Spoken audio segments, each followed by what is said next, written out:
السلام علیکم۔ امید ہے آپ سب خیریت سے ہوں گے۔ میوش 4 بھائی بہن تھے، 2 بھائی اور 2 بہنیں۔ سب میں بڑی رمشا، پھر میوش اور سب سے چھوٹا ان کا بھائی علی۔ رمشا کی شادی ہو چکی تھی اور عمر میٹرک میں تھا۔ میوش 7ویں اور علی تیسری کلاس میں پڑھتے تھے اور ساتھ ساتھ اسکول جاتے تھے۔ میوش کی فیملی پڑھی لکھی تھی۔ میوش کے والد بھی اپنے بچوں کو تعلیم یافتہ دیکھنا چاہتے تھے۔ میوش کی والدہ بھی بہت نیک اور عبادت گزار خاتون تھی۔ میوش کے گھر میں سب ہی نماز قائم رہتے تھے اور آپس میں مل جل کر رہتے تھے۔ مہوش سیدھی اسکول اور اسکول سے گھر آتی تھی، نہ زیادہ کسی سے بات کرتی اور نہ ہی کسی سے دوستی رکھتی تھی۔ جو اسکول کی دوست تھی وہ بھی بس اسکول تک ہی تھی۔ مہوش بہت سلجھی ہوئی اور ذہین لڑکی تھی، ہر وقت خاموش رہتی۔ جب بھی کوئی بات کرتی تو سننے والا اس کی سحر بھری آواز میں کھو کر رہ جاتا تھا۔ مہوش کو شعر و شاعری کا بہت شوق تھا۔ اس کے پاس طرح طرح کے شعروں کی کتابیں تھیں اور اسے بہت سے شعر بھی یاد تھے۔ جب بھی کوئی محفل میں مہوش کو شعر سنانے کا بولتے تو مہوش کے شعر سن کر کھو سے جاتے اور سب تعجب کرتے کہ اتنی حسین لڑکی اتنے درد بھرے اشعار کیسے بول سکتی ہے، آخر اسے کیا درد ہے۔ مہوش کے میٹرک کے پیپر ہو گئے تھے اور مہوش نے خود کو گھر کے کاموں میں مصروف کر دیا تھا۔ مہوش کو اس کے گھر والوں نے اسے آگے پڑھنے کا بہت کہا، لیکن مہوش نے انکار کر دیا اور گھر کی ہو کر رہ گئی۔ رات کو مہوش اپنے کمرے میں لیٹی تھی اور بار بار لیمپ کبھی بند کرتی اور کبھی کھول دیتی اور ساتھ ساتھ یہ شعر گنگنا رہی تھی کہ دیا ہے جو تو نے زخم وہ وقت کے ساتھ مٹ جائے گا، نہ مٹے گا تو بس زخم نشان کا۔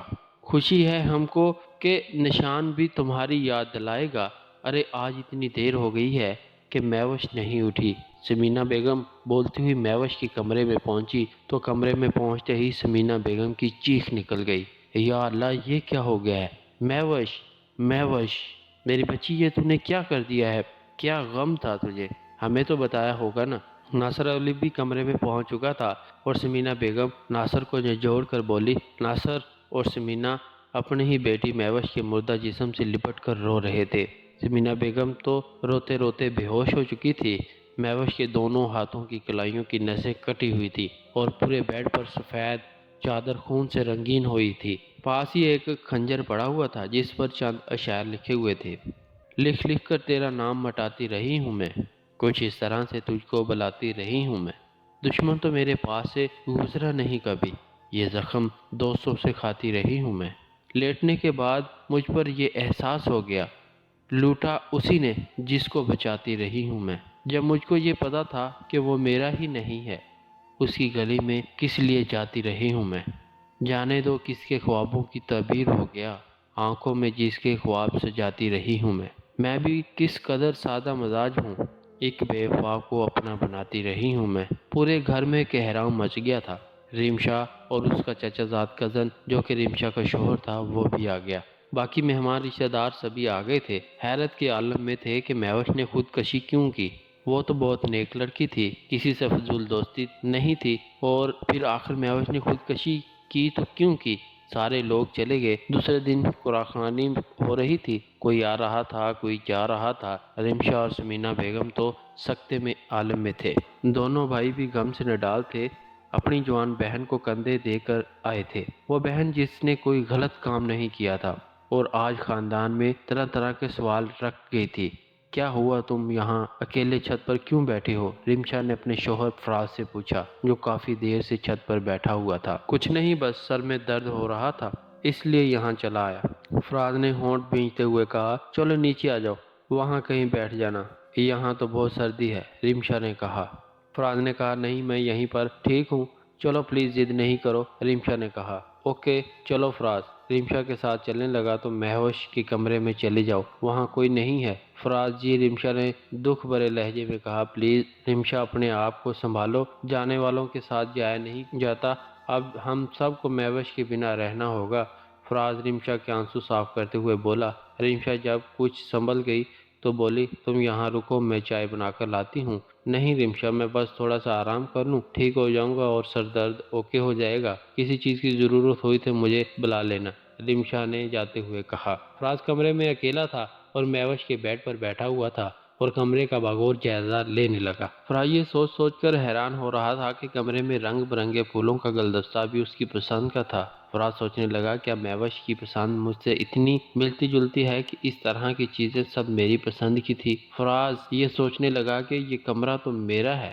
فراز اس وقت چونکا جب اس کی موبائل کی گھنٹی بجی۔ بات ختم کر کے فراز نے موبائل پاس جیب میں رکھ لیا اور چہل قدمی کرنے لگا۔ ادھر کیا ہے؟ فراز نے چون کر اٹھتے ہوئے پردے کو دیکھا اور پاس جا کر ہٹایا تو وہ ایک الماری تھی جو 3 خانوں پر مشتمل تھی اور کتابوں سے بھری پڑی تھی۔ فراز کتابیں دیکھنے لگا جو شعر و شاعری کی تھی اور کچھ سوکھے ہوئے گلاب بھی پڑے تھے۔ ان گلابوں کے ساتھ الگ الگ کارڈ بھی تھے۔ جب فراز نے گلاب اٹھایا تو وہ بکھرے کہ اس کے قدموں میں گر گئے۔ پھر فراز وہ کارڈ پڑھنے لگا جو فراز نے خود مہوش کے نئے سال پر دیے تھے، جس پر ہیپی نیو ایئر لکھا ہوا تھا، اور وہ گلاب بھی فراز نے دیا تھا۔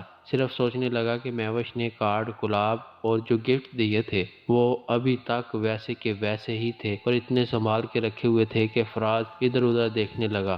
جہاں کتابیں بھی تھی وہاں فراز کو ایک ڈائری ملی جو مہوش اکثر لکھا کرتی تھی۔ فراز نے وہ ڈائری اٹھائی اور کھول دی۔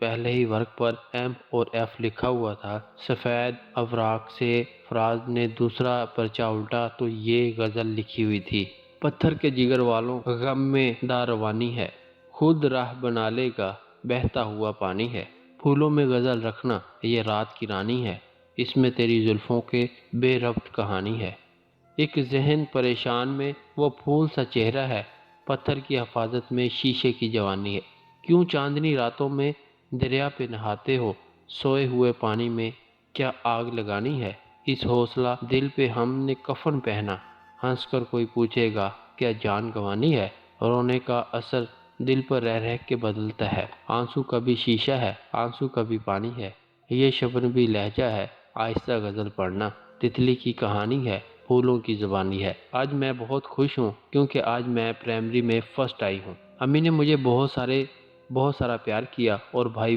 بہنوں نے گفٹ دیے ہیں۔ پتہ نہیں امی مجھے کیوں ٹوکتی ہے ڈائری لکھنے سے، سب کے بیسٹ فرینڈ ہوتے ہیں، اب میری بیسٹ فرینڈ میری ڈائری ہے جس سے میں اپنے دل کی باتیں شیئر کرتی ہوں، پر پتہ نہیں امی کیوں منع کرتی ہے، کم سے کم انسانوں کی طرح یہ ڈائری مجھے دھوکہ تو نہیں دے گی اور میری ہمراز بھی رہے گی۔ جب تیرے نام کر دی ہے زندگی اچھی لگی، تیرا غم اچھا لگا، تیری خوشی اچھی لگی، تیرا پیکٹ، تیری خوشبو، تیرا لہجہ، تیری باتیں، دل کو تیری گفتگو کی سادگی اچھی لگی۔ آج ہمارے گھر میں ایک عورت اور ایک آدمی اور ایک لڑکا آیا تھا، میں نے ان کو نہیں جانتی تھی، پر پتہ نہیں یہ لڑکا مجھے کیوں اچھا لگ رہا تھا، دل چاہ رہا تھا کہ اسے دیکھتی ہی رہوں، نہ جانے کیا کشش ہے اس میں، کیا ابتدائی عشق کا قصہ بیان کروں، آنکھیں ملی کتاب کی تصنف ہو گئی۔ چلو امی سے پوچھنے پر ان کا نام تو پتہ چلا کہ فراز ہے۔ ہاں میرا فراز، میرے چاچا کا بیٹا جس نے مجھے ایک ہی نظر میں دیوانہ کر دیا، جانے کیوں اس کی تصویر میری آنکھوں میں بس گئی ہے، اب کب ملاقات ہوگی میں اسے چاہنے لگی ہوں۔ ہاں فراز، میں تمہیں چاہنے لگی ہوں اور ایک دن تمہیں اپناؤں گی۔ کتاب کھول کر دیکھو تو آنکھیں روتی ہیں، ورق ورق تیرا چہرہ دکھائی دیتا ہے، آج مجھے تھوڑا سا سکون ہوا ہے، ورنہ تو فراز جان میں نے پورے 3 مہینے دیکھنے کی تڑپ میں گزار دیے ہیں۔ میری جان، میں نے آج امی سے آپ کے گھر آنے کی ضد کی تھی، امی نے کہا کہ اگلے ہفتے چلیں گے چاچا والوں کے گھر، ان سے آج اپنی ملاقات ہے مہوش، دل مگر پھر بھی پریشان ہے، خدا خیر کرے۔ آج تم نے بہت دیر کر دی فراز جان، آنے میں نے بہت انتظار کر رہی تھی تمہارا میری جان، تم نے باہر سے آتے ہوئے بس سلام کیا اور اپنے کمرے میں چلے گئے، میں کتنی آس لگائے ہوئے بیٹھی تھی کہ تمہیں دل میں چھپائے ہوئے میری جان، کچھ تو مجھ سے بات کرو، میرا دل تڑپ رہا ہے تمہاری آواز سننے کو، تم نے پیار و محبت کی باتیں کرنے کو میں چاہتی ہوں، تم مجھ سے اظہار محبت کرو، پر لگتا ہے اب مجھے ہی کچھ کرنا ہے۔ پچھلے پہر کے چاند ستاروں سے پوچھ لو، کیا کیا نہ دکھ دیے ہیں شب انتظار نے، 6 ماہ ہو گئے ہیں تمہیں ہمارے گھر آتے جاتے اور تم نے ابھی تک کوئی اظہار محبت نہیں کیا، میں نے آج رات فیصلہ کیا ہے کہ تمہیں اپناؤں گی، تم کو سب کچھ بتاؤں گی، سوچنے لگی پر کیسے؟ پھر اچانک خیال آیا کہ میں تم کو خط لکھوں گی، سارے دل کی بات لکھوں گی، ایک کاغذ پر ایک ایک لفظ اتار دوں گی اور تمہیں دے دوں گی۔ کیا خبر تھی کہ نوکے خنجر بھی پھولوں کی ایک پنکھڑی ہوگی۔ مائی سویٹ کزن فراز، دل تیرے نام کر بیٹھی ہوں، یہ جان ہتھیلی پر لیے بیٹھی ہوں۔ تم بھی مجھے چاہتے ہو، تم بھی مجھے چاہتے ہوں گے، شاید یہی آس لگائے بیٹھی ہوں۔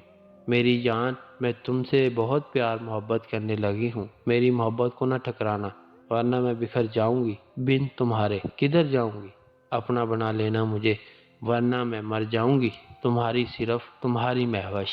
جب میں نے تمہیں یہ خط دینے گئی تو تم پہلے ہی سے ہمارے منتظر تھے۔ جب تم نے کہا کہ مہوش سنو، میں نے جلدی سے اپنا خط مٹھی میں دبا لیا تھا اور تمہاری طرف متوجہ ہو گئی۔ پھر تم نے دھڑکتے ہوئے دل کے ساتھ مجھے کہا کہ ایک کام کرو گی؟ میں نے نفی میں سر ہلا دیا تھا۔ پھر تم کچھ دیر کہنے والے تھے کہ تمہارے بھائی نے آواز دی، تم نے مجھے ایک خط دیا تھا اور جلدی سے چلے گئے تھے۔ میں نے تمہارے خط لے لیا، اپنا خط تمہیں نہیں دیا تھا۔ میں چاہتی تھی کہ پہلے تمہارا خط دیکھوں گی کہ تم کیا چاہتے ہو۔ میرے ہاتھ پاؤں خوشی سے پھول رہے تھے، دل کی دھڑکن تیز ہوتی جا رہی تھی اور سانسیں بے ترتیب ہو گئی تھی کہ نہ جانے کیا تحریر ہوگی تمہاری۔ پھر میں نے کانپتے ہوئے ہاتھوں سے تمہارا خط کھولا تو اس کی تحریر کچھ یوں لکھی ہوئی تھی: السلام علیکم میری جان، امید ہے تم خیریت سے ہوں گے۔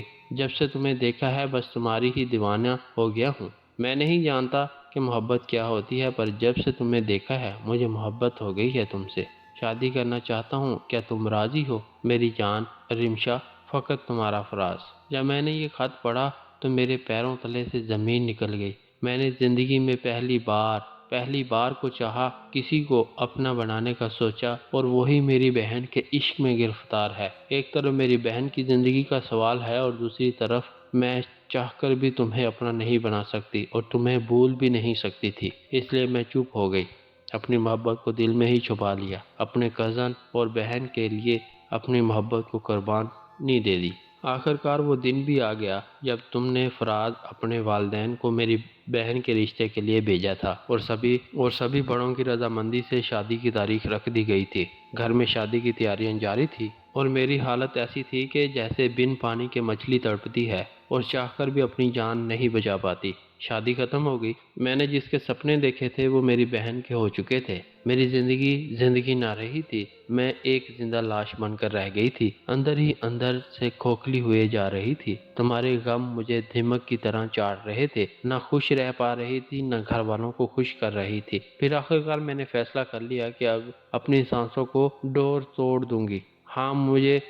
مجھ سے اب نہیں جیا جاتا تھا، میں کسی اور کی بھی تو نہیں ہونا چاہتی تھی۔ میں نے اپنے دل پر صرف تمہارا نام لکھا تھا اور میں کسی اور سے شادی نہیں کر کے تمہارے نام پر داغ نہیں لگانا چاہتی تھی۔ میری دعا ہے کہ فراز جی تم سدا خوش رہو اور تمہاری محبت ہمیشہ خوش رہے اور تمہاری محبت ہمیشہ تمہارے ساتھ رہے، آمین۔ عشق میں جان سے گزر جائیں گے، اب یہی جی میں ہے کہ مر جائیں گے، وہی شب ہے، وہی دن ہے جو تیری یاد میں گزر جائے۔ اس اشعار کے ساتھ ڈائری ختم ہو چکی تھی اور باقی اوراق پہ خون کے نشان تھے جو شاید مہوش نے جب کلائی کاٹی تھی تب نکلا تھا۔ مہوش نے ڈائری پر ہاتھ رکھ لیا تھا جب فراز نے ڈائری پوری پڑھ لی تھی تو اس کی آنکھوں سے آنسو کی لڑی بن چکی تھی۔ فراز کے آنسو فراز کے رخسار کو چوم رہے تھے، مہوش کی ڈائری پر گر رہے تھے۔ فراز مسلسل رو رہا تھا اور کہہ رہا تھا کہ مہوش کاش ایک بار تو نے مجھ سے بات کی ہوتی، ایک بات تو اظہار محبت کیا ہوتا، تو کاش میں کوئی حل نکالتا تو تم آج زندہ ہوتی۔ مہوش واقعی میں تم بہت بہادر ہو اور تمہارا دل بہت بڑا ہے جو تم نے اپنی بہن کے لیے اپنی محبت کو قربان کر دیا تھا۔ فراز اچانک چونک گیا جب دروازے پر دستک ہوئی اور باہر رمشا بھی بار گیٹ بجا رہی تھی اور فراز نے جلدی سے آنسو صاف کیے اور گیٹ کھول دیا۔ ارے آپ نے اتنی دیر کیوں لگا دی گیٹ کھولنے میں؟ رمشا اندر آتے ہی بولی۔ ذرا میری آنکھ لگ گئی تھی، فراز نے بہانہ بناتے ہوئے کہا۔ اچھا میں نے تمہیں پریشان تو نہیں کیا؟ رمشا نے کہا۔ نہیں فراز، ایک دم کہا۔ فراز آج 5 دن ہو گئے ہیں مہوش کو ہم سے جدا ہوئے، پر ایسا لگتا ہے جیسے وہ آج بھی ہمارے درمیان میں ہے، رمشا نے بھری ہوئی آواز میں کہا۔ ہاں تم ٹھیک کہتی ہو فراز، اتنا کہہ کر رمشا کے گلے لگ کر رونے لگا۔ رمشا کی بھی آنکھوں میں آنسو آ گئے، فراز نے بھی دل میں ٹھان لیا تھا کہ وہ اس راز کو راز ہی رکھے گا اور کسی کو مہوش کے کمرے میں نہیں آنے دے گا۔ رمشا ایک بات بولوں؟ رمشا نے نفی میں سر ہلایا۔ میں چاہتا ہوں مہوش کے کمرے کو تالا لگا دیا جائے تاکہ مہوش کی یادیں بھی تازہ رہیں اور مہوش کے پورے گھر کے چیزیں بھی ایسے ہی رہیں۔ ہاں تم ٹھیک کہتے ہو، امی سے بات کر کے ایسا ہی کروں گی۔ رمشا اور فراز بھی آنسوں میں ڈوب چکے تھے۔ رمشا کو تو ایک پل چین آ جاتا تھا پر فراز کو چین نہیں آ پاتا تھا، کیونکہ اسی کے لیے تو مہوش نے اپنی جان قربان کر دی تھی۔ اسے سکون کیسے ملتا؟ تو قائرین، یہ بھی مہوش کی کہانی ہے جو میں نے آپ کی نظر کی، اور آپ کو کیسی لگی ہے اپنے کومنٹ سیکشن میں لازمی بتائیے گا۔ اور یہ بھی بتائیے گا کہ کوئی اپنا سب کچھ قربان کر دیتا ہے اور کوئی سب کچھ چھین لیتا ہے، اور کوئی دوست یا بہن اس سے پیار چھین لیتا ہے اور کوئی لٹا دیتا ہے۔ ویسے کسی نے سچ ہی کہا ہے کہ جسے چاہو اسے پا بھی لو، ضروری تو نہیں جیسا چاہا ویسا ہی پایا۔ آپ کی قیمتی رائے کا منتظر رہوں گا۔ آپ کیا کہتے ہیں اس کہانی کے بارے میں؟ کمنٹ سیکشن میں لازمی بتائیے گا۔ مجھے دیجیے اجازت، اپنا ڈھیروں سارا خیال رکھیے گا۔ اللہ حافظ۔